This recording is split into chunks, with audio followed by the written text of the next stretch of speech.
Acá comparando los criterios, tanto rifle como AKIN, entonces es bien fácil. El AKIN 1 es más o menos lo que coincide con el riesgo, el AKIN 2 es el que coincide con injuria y el AKIN 3 es el que coincide con la falla. ¿Ya? Y la pérdida es pérdida de la función renal mayor de 1 mes y la pérdida sostenida es una enfermedad renal mayor de 3 meses. ¿Ya? Entonces, en la insuficiencia renal aguda tenemos que ver cómo está yendo la evolución, cómo es la función tubular, porque dependiendo de esta función tubular yo la puedo llamar una necrosis tubular aguda, y se puede producir en 3 fases, una fase de inicio, de mantenimiento y de recuperación. La fase de inicio generalmente dura de 1 a 3 días, ahí está la agresión física, ¿no? Tanto química, o puede ser agresión física, química o biológica. La fase de mantenimiento, el filtrado glomerular cae, todavía está disminuido, y se puede mantener una tasa de filtración glomerular entre 5 a 10 mililitros por minuto. Y la fase de recuperación es generalmente ya cuando se mejora la diuresis. En estos casos hasta los pacientes hacen poliuria. ¿Cuánto tiempo va a durar? Aproximadamente 4 semanas. Pero algunos pueden tardarse 12 semanas. ¿Ah? Yo tengo un paciente ya que llevo 6 meses con injuria renal aguda. Probablemente este paciente haya hecho una necrosis cortical. Entonces, estos parámetros de 12 semanas no es un parámetro, es el más común de todos. ¿Ya? 4 semanas es el más común. Un pequeño porcentaje puede ser 12 semanas. Pero existe un pequeñísimo porcentaje que puede durar entre 4, 6, hasta 6 meses. ¿Ya? En los que se considera todavía falla renal aguda, hasta no demostrar lo contrario. Y entonces, para que me entiendan es lo siguiente, miren. Este gráfico es para que me entiendan lo siguiente. Miren, esta es normalmente la configuración de una célula en el túbulis. Miren sus microvelocidades. Lo que ocurre primero en la fase de injuria, lo que ocurre es que las bombas de sodio, potasio, ATPasa se encuentran acá, en el vaso lateral, no están en el apical. Entonces, cuando ocurre esa injuria, estas bombas se mueven y se van a este lado. Lo segundo que ocurre, se pierde estas velocidades. Y después de que se pierden esas velocidades, ya recién hay procesos de apoptosis. Y cuando hay procesos de apoptosis, se pierden esas células y forman como un tapón. Y vamos a encontrar en algunos casos algunos cilindros. Entonces, más o menos ese es el proceso de una injuria renal o la evolución de una injuria renal aguda. ¿Qué pasaría si yo lo agarro acá? Puede revertirse. Pero ¿qué pasa si yo ya lo agarro acá? Y hay una muerte celular, ¿no es cierto? Entonces, hay que tratar de ver un paciente, encontrarlo en esto, nada más. Cuando evoluciona de esto a esto, ya toma el nombre de necrosis tubular aguda. Es decir, cuando generalmente pasa de 2 días de la injuria y no se revierte, ya se considera una necrosis tubular aguda. ¿Ya? Pero vamos a ver algunos criterios diagnósticos más adelante. Bueno, empezamos con las preguntas. Dice, ¿cuál de los siguientes datos le permitiría descartar la presencia de una injuria renal aguda? A ver, injuria renal aguda. La diuresis mayor de 400 centímetros en 24 horas. ¿Podría descartar que sea una injuria renal aguda? ¿Podría? No, porque puede haber oligúricas y no oligúricas, ¿no es cierto? Entonces, eso no me descarta que sea injuria renal aguda. Ausencia de hipercalemia. ¿Todas las injurias renales agudas tienen hipercalemia? No, no todas. Normalidad de las cifras de creatinina plasmática. ¿Todas las injurias renales agudas tienen creatininas normales? No. Por eso les he dicho, es una expresión de la uricreatinina elevada. Es una expresión, se va a producir una azoemia, ¿no es cierto? Elevación de productos nitrogenados. Presencia de alcalosis metabólica. ¿Puede haber alcalosis metabólica? No, generalmente hay una acidosis metabólica. ¿Cualquiera de los anteriores permite descartar? No. Entonces, ¿cuáles de los siguientes datos me permitiría descartar la presencia de una injuria renal aguda? La presencia de una creatinina normal. Porque no puede haber injuria renal aguda sin creatinina o con creatinina normal. 2. ¿Cuál de las siguientes situaciones no es causa de insuficiencia renal aguda posrenal? Posrenal, ¿se acuerdan la gráfica? Posrenal, debajo del riñón. A ver, hipertrofia prostática, ¿podría producirme? ¿Sí o no? Sí, pero miren, me está preguntando, no es. No me está preguntando cuál de las siguientes situaciones es causa, me está preguntando, no es. Entonces, hipertrofia prostática, ¿es causa de posrenal? Sí. Vejiga neurogénica, ¿es causa de posrenal? Sí. Válvula uretral congénita, ¿es causa de posrenal? Sí. Toma de fármacos anticolinérgicos, ¿es causa de posrenal? Sí.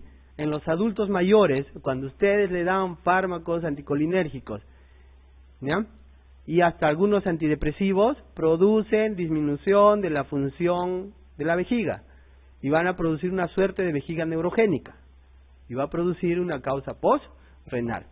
Estenosis ureteral unilateral, ¿será causa de insuficiencia renal aguda posrenal?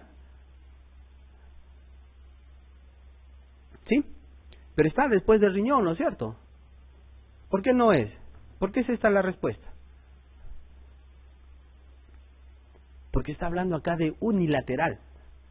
Para que sea causa de injuria renal aguda posrenal, debe ser en todo, debe ser bilateral. ¿Estamos? O sea, deben ser los dos uréteres, ¿ya? La vejiga, la próstata o la uretra. Pero no puede ser un solo uréter. ¿Estamos? Si es un solo uréter, no me está produciendo una injuria renal aguda. Ese riñón se va a malograr, pero el otro me va a ayudar. ¿Listo? A ver, la 3. ¿Qué dice? La presencia de anuria en el seno de una insuficiencia renal aguda es más frecuente ¿en cuáles? ¿En las prerrenales? ¿En la necrosis tubular aguda? ¿Nefritis intersticial inmunoalérgica? ¿Uropatía obstructiva o glomerulonefritis? ¿Dónde encuentro con mayor seguridad una anuria? ¿Cuál? ¿Cuando le cierro el caño o no? ¿Y cuál de todos no me permite que salga la orina? ¿Cuál? En el primer caso, prerrenal, hemos dicho que va a haber algunos mecanismos por el que me van a permitir que todavía orine. Necrosis tubular aguda, es lo mismo, que va a permitir unos mecanismos para que todavía orine. Nefritis intersticial inmunoalérgica, es casi parecida, pero por procesos alérgicos. Uropatía obstructiva. Produzco orina, pero si está obstruido, ¿voy a encontrar la orina? No. Voy a encontrar anuria. ¿Estamos? Listo.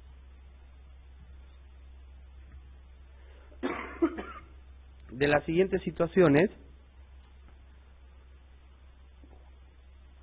de insuficiencia renal aguda, señale la más frecuente. ¿Cuál es la más frecuente de todas las insuficiencias renales agudas? Habíamos dicho, ¿cuál era la más frecuente? Esto ya de libro, es la más frecuente. ¿Cuál es? ¿Tienen en sus diapositivas? ¿Cuál era la más frecuente? Prerrenal. No se olviden, prerrenal. ¿Ya? Entonces, la más frecuente es la prerrenal. Listo. Entonces, un poquito para repasar, que tenemos arteriola aferente, la arteriola eferente, va a pasar todo desde la filtración glomerular. Este es el primer proceso que se llama filtración. Después va a haber unas sustancias que se van a reabsorber, se van a secretar y se van a excretar. Aprovechando esto, a ver, la creatinina, ¿qué ocurre? ¿La creatinina se secreta o se reabsorbe?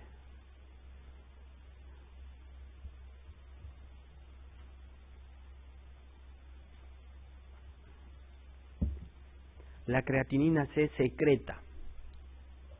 Miren, secreta creatinina, para que no se olviden. Secreta creatinina. Y la urea, lo contrario, se reabsorbe. ¿Ya? Entonces no se olviden de eso. Entonces, ¿cuáles son los criterios para determinar o diferenciar cuándo es una falla renal aguda con una prerrenal o intrínseca? Existen lo que se llaman los índices urinarios. Una prerrenal con una necrosis tubular aguda. Esta necrosis tubular aguda es la intrínseca. El más común de todos es el sodio urinario. ¿Ya? Entonces, para un poco no acordarnos esto de memoria, porque muchas veces la memoria no nos va a ayudar. A ver, quiero que me entiendan a deducir esto, que me ayuden a deducir. A ver, si es prerrenal, ¿el volumen va a bajar o no? ¿Sí o no? Si el volumen baja, lo que voy a filtrar va a ser poco o no. ¿Sí o no?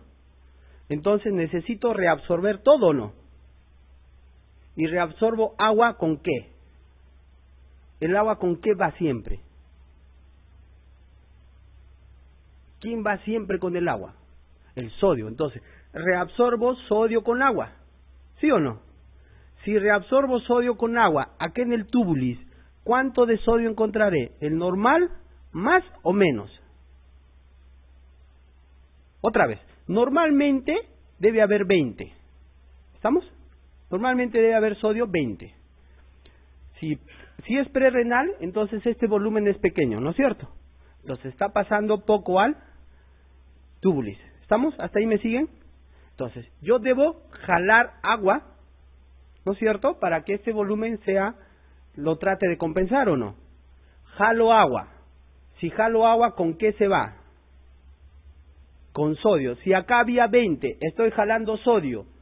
Al final voy a terminar con ¿cuánto de sodio? ¿Más o menos de 20? Más o menos de 20. Aquí hay 20, saco sodio de acá. ¿Con cuánto de sodio voy a bajar? ¿Con menos o no? Entonces, en el primer caso era prerrenal. Entonces, el prerrenal es con un sodio urinario menos de 20. ¿Me entienden?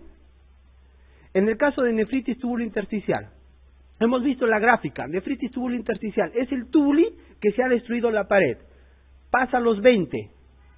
¿Podré reabsorber? Si se ha destruido esa pared, se han cerrado las puertas, ¿podré reabsorber? No. ¿Se irá acumulando más sodio o no? Entonces, ¿el sodio será mayor de 20? ¿Sí o no? Sí, entonces el sodio es mayor de 40. ¿Me entienden? Entonces, prerrenal, jalo más agua y sodio, entonces mi sodio al final debe ser menos de 20. Cuando es necrosis tubular aguda, mis puertas están cerradas, se va acumulando el sodio. Entonces encuentro un sodio mayor de 40. ¿Ya? Y lo otro que tienen que entender es esto, fracción excretada de sodio, es el porcentaje de sodio que se excreta. Si en el primer caso, el valor normal es 1. Si en el primer caso en prerrenal había 40, jalo sodio con agua, estoy jalando cantidad de sodio con agua. ¿Qué cantidad de sodio voy a excretar o voy a botar? ¿Menor o no? Entonces, ¿cuánto es la fracción que voy a botar del sodio? Menor de 1. En el caso de nefritis, necrosis tubular aguda, se han cerrado las puertas, el sodio sigo botando. Entonces, lo que estoy excretando, la fracción de lo que estoy excretando va a ser mayor que 1, va a ser mayor de lo normal. ¿Estamos? Entonces, para no acordarnos eso de memoria, ¿ya? Entonces, mire, a partir de esto vienen casi la mayoría de preguntas. Entonces, lo que quiero que me entiendan un poco es que el sodio urinario es un indicador excelente de la capacidad de reabsorción tubular. De tal manera que si mis túbulos están bien, ese sodio voy a reabsorberlo y ese sodio va a ser bajo. Pero si mis túbulos están mal, ese sodio se va a ir aumentando, voy a eliminar bastante sodio. Lo que les decía, si hay reducción de volumen, el túbulo reabsorbe el sodio en mayor cantidad y entonces el sodio desciende de 10 o 20 miliequivalentes por día, o sea, menos de 20 del normal. Entonces, veamos las preguntas. Miren las 5, a ver. Señale cuál de los siguientes datos no es frecuente encontrar en una necrosis tubular aguda establecida. No esa, o sea, no se encuentra en una necrosis tubular. Osmolaridad urinaria, menor de 350. ¿Se encuentra o no?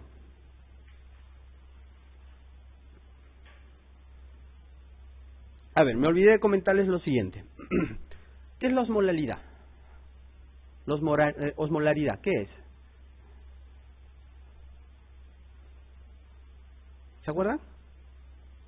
es la cantidad de solutos, ¿ya? Es la cantidad de solutos con respecto a un volumen total, con respecto a una solución, ¿ya? Es diferente que osmolalidad, ¿ah? La osmolalidad es la cantidad de solutos por un kilogramo de solvente. La osmolaridad es la cantidad de solutos con respecto a una solución. ¿Y cuál es el principal soluto que tenemos en nuestro cuerpo? ¿Quién me da la mayor cantidad de osmolaridad? Son los iones, los electrolitos. ¿Y cuál es el principal electrolito que nosotros tenemos? ¿Cuál es el principal? El sodio, ¿no es cierto? Ya. A ver, ¿qué habíamos dicho? A ver, repasando otra vez. Prerrenal, disminuye el volumen, ¿y cómo va a estar el sodio? En la orina, ¿aumentado o disminuido? ¿Mayor o menor de 20? Menor de 20, ¿no es cierto? Si menor de 20, si con 20 su osmolaridad era 400 o 350, ¿no? Cuando es menor de 20 su osmolaridad, ¿cómo va a ser? ¿Va a estar aumentada o va a estar disminuida? Si hay poco sodio, hay poco soluto, su osmolaridad, ¿qué va a pasar? Va a disminuirse, ¿no es cierto? ¿Estamos? Entonces va a estar muy diluido. Entonces va a tener una osmolaridad urinaria menor de 350, que es uno de los criterios de los índices urinarios. Miren, osmolaridad urinaria. Cuando es prerrenal es mayor y cuando es necrosis tubular aguda es mayor de 350. Hay mucho sodio, o perdón, menor de 350. ¿Ya? Entonces, veamos. No es frecuente encontrar en una necrosis tubular establecida. Osmolaridad urinaria, menor de 350, no, esa es en una prerrenal, ¿no es cierto? Sodio urinario, mayor de 30. ¿Se puede encontrar en una necrosis tubular? Es mayor de 40, ¿no es cierto? Cociente entre urea en orina y urea de plasma, ¿es menor de 5? No, es mayor de 10. Cociente entre creatinina de orina y plasma menor de 20, no, es mayor de 20.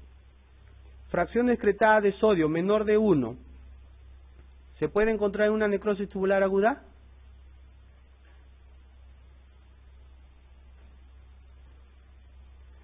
Esta fracción excretada de sodio menor de 1, ¿en qué es? ¿Es en necrosis tubular aguda o en una prerrenal? En una prerrenal. Me está preguntando, no es frecuente encontrar. En otras palabras me está diciendo, ¿cuál de todos se encuentra en una prerrenal? Entonces esa es la fracción excretada de sodio menor de 1. Es causa de fracaso renal agudo con excreción fraccional de sodio alta. ¿Cuál de todos es? A ver, ¿en cuál tiene la excreción fraccionada de sodio elevada? Habíamos visto. ¿En la prerrenal o en la NTA? ¿En cuál tiene el sodio elevado? La fracción excretada de sodio está elevada. ¿En la prerrenal o en una NTA? ¿En cuál? En la NTA. Fácil. La PAN es panarteritis nodosa, ¿ya? En el shock hipovolémico, ¿qué va a ser? ¿Shock hipovolémico qué es? Es una prerrenal, ¿no es cierto? Listo. La 7. Dice, señale cuál de los siguientes datos no es característico de una insuficiencia renal prerrenal. Estamos hablando de prerrenal, pero me está diciendo no es característico de una prerrenal. En la prerrenal el sodio, ¿cómo debe estar? ¿Menor de 20 o no? Acá dice sodio urinario mayor de 30. Esa no es, ¿no es cierto? Y porque todas las demás, mira, fracción excretada de sodio menor de 1. Todas las demás son de prerrenal. ¿Ya? Entonces, si nosotros deducimos bien sobre todo el sodio y la fracción excretada, vamos a poder encontrar todos los demás índices urinarios. Y vamos a poder determinar fácil cuando es una prerrenal de una necrosis tubular aguda. 8. El patrón urinario característico del fracaso renal agudo prerrenal. ¿El prerrenal qué es? Mira, toditos dicen oliguria, ya. Entonces no va a haber una diferencia entre oliguria y no oliguria. Muy bien. ¿Cómo es en un prerrenal el sodio urinario?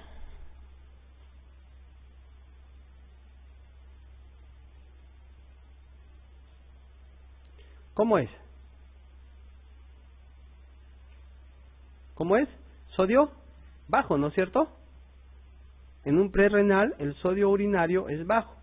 ¿Y cuánto es la osmolaridad? Si estoy sacando sodio está bajo, pero además estoy sacando agua, se está quedando ahí muchos osmoles, no solamente el sodio, sino muchos osmoles. Es como si un paciente deshidratado.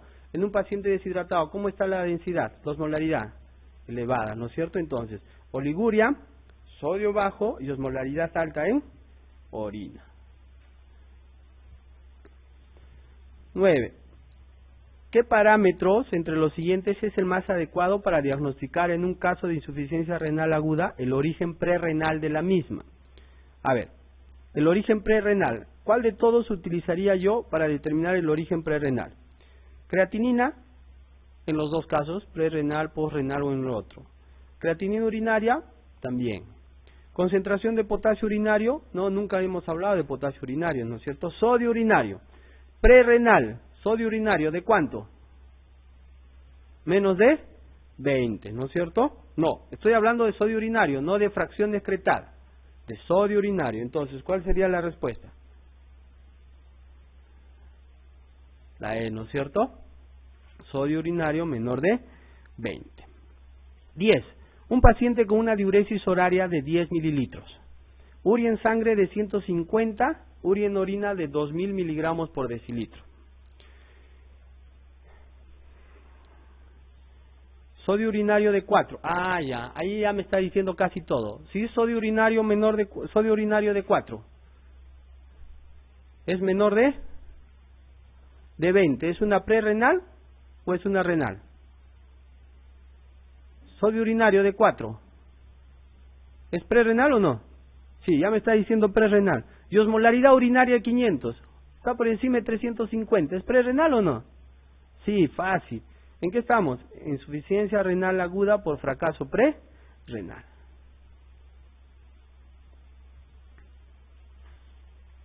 Once. La causa más frecuente de falla renal aguda intrínseca, ¿cuál es? ¿Cuál es?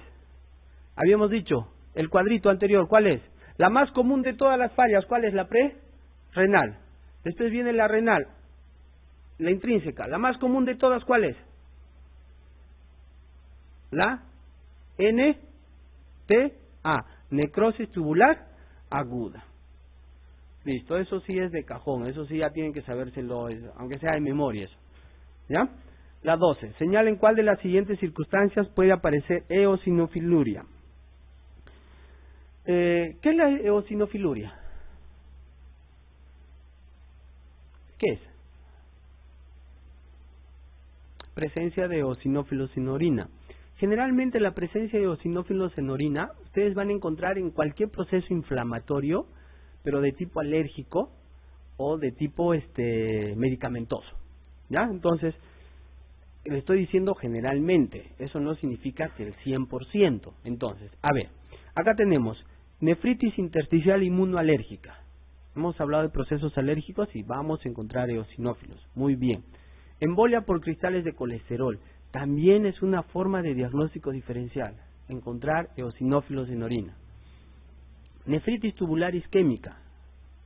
Generalmente esta nefritis es producida por el uso de algunos fármacos, que también se produce o voy a ocasionar la presencia que tenga eosinófilos en orina. Y la glomerulonefritis proliferativa, las membranoproliferativas, sí pueden encontrar. En esta última parte, no en el 100% de casos. En esta glomerulonefritis proliferativa no encuentro en el 100% de casos, pero sí está descrita la presencia de eosinófilos. ¿Ya?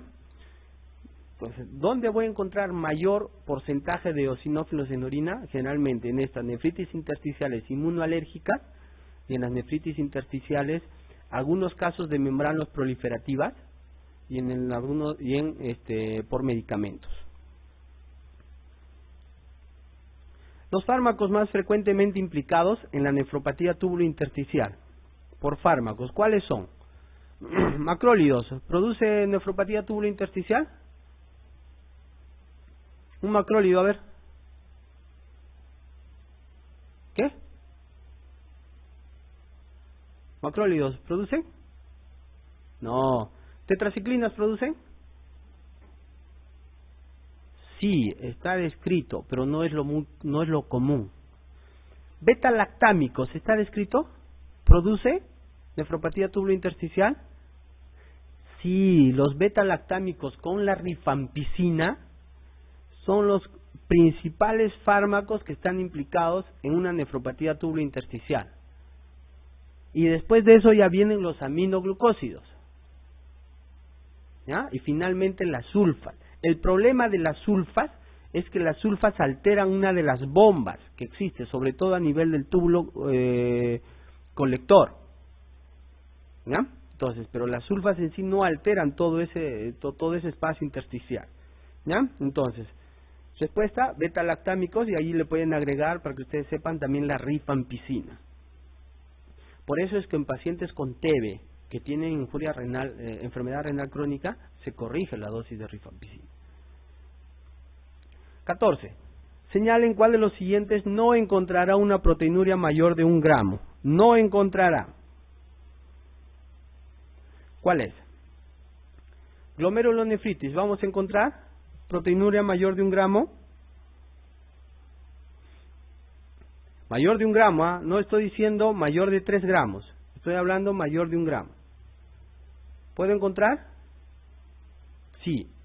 Nefritis intersticial por analgésicos no esteroideos, por AINES. ¿Se puede encontrar? Sí, se puede encontrar. Proteinuria mayor de 1 gramo. Generalmente estas proteínas son proteínas tubulares. Y si ustedes hacen la relación de estas proteínas con el ácido sulfasalicílico, o la relación de las proteínas tubulares, o la proteína en orina en 24 horas, con relación al LASTIG, que el LASTIG es la que mide la albúmina, van a encontrar más proteínas, pero no de tipo albúmina, sino se llaman proteínas tubulares. Nefritis intersticial por ampicilina, también. Nefritis intersticial por el uso de alfa-interferón, también. Entonces, en todos estos voy a poder encontrar una proteinuria mayor de 1 gramo. ¿Qué acontece con menor frecuencia en una injuria renal aguda? ¿Cuál de los 5? Yo les dije eso al principio. ¿Cuál de los 5? Hipomagnesemia, ¿ya? Hipomagnesemia. A ver, para un poquito repasar un poco. Cuando nosotros vamos a alterar el sodio y el potasio, es cuando estén alterados el volumen extracelular y el volumen intracelular. Cuando se altera el calcio y el magnesio, ¿ya?, son iones divalentes que participan en la estructura de las membranas celulares. Entonces, ya cuando hay una destrucción de células, voy a encontrar ya valores elevados de magnesio o de calcio. Y cuando hay ya procesos de deshidratación o desnutrición, perdón, vamos a encontrar ya valores, cuando esa desnutrición es crónica, vamos a encontrar valores bajos de calcio y de magnesio. Y cuando hablemos de fósforo, el fósforo participa en la energía. Entonces, cuando un paciente tiene hipofosfatemia, es un paciente que ya no va a tener energía para poder desarrollar cualquier de todos sus procesos metabólicos. ¿Ya? Entonces, fácil nosotros vemos sodio, cloro y potasio, pero los más difíciles de manejar o los más complicados son el calcio, el magnesio y el fósforo, porque el calcio y el magnesio, al ser iones divalentes, participan en la estructura de la membrana celular. ¿Ya? Entonces, lo más común que no encontremos, al ser una cosa aguda, la injuria renal aguda, lo que no vamos a encontrar muy frecuentemente es una hipomagnesemia. ¿Ya? Y no se olviden lo que les he dicho al principio. La injuria renal aguda produce hipocalcemia y la hipercalcemia produce injuria renal aguda. Eso nunca se olvide. 16. Ante un paciente que presente una diuresis de 350 cc en 24 horas, una creatinina en 3, un potasio en 5.5, valores plasmáticos, y un sodio urinario de 8. ¿Qué es? Si es un sodio urinario menor de 8 miliequivalentes por litro, ¿prerrenal o intrínseca? ¿Qué? Pre, ¿no es cierto? Sodio menos de 20. Si es una prerrenal, ¿qué es? está obstruido abajo, ¿es la misma estructura del glomérulo o la presión con la que está viniendo es poca? Poca, ¿no es cierto? Entonces, si tiene poca presión, volumen poco, ¿le puedo dar furosemida? Si tengo poco volumen, ¿le podré dar furosemida? No, pues. Perfusión intravenosa de insulina, ¿para qué? ¿Le puedo dar bicarbonato? ¿Gluconato de calcio? ¿Perfusión intravenosa de suero fisiológico? Sí. Entonces, si tengo poco volumen, poca presión, entonces tengo que darle suero, solución fisiológica, para que aumente esa presión o aumente ese volumen, porque estamos hablando de una pre-renal, ¿no es cierto? Muy bien. Hombre de 75 años que acude al hospital por oliguria de varios días.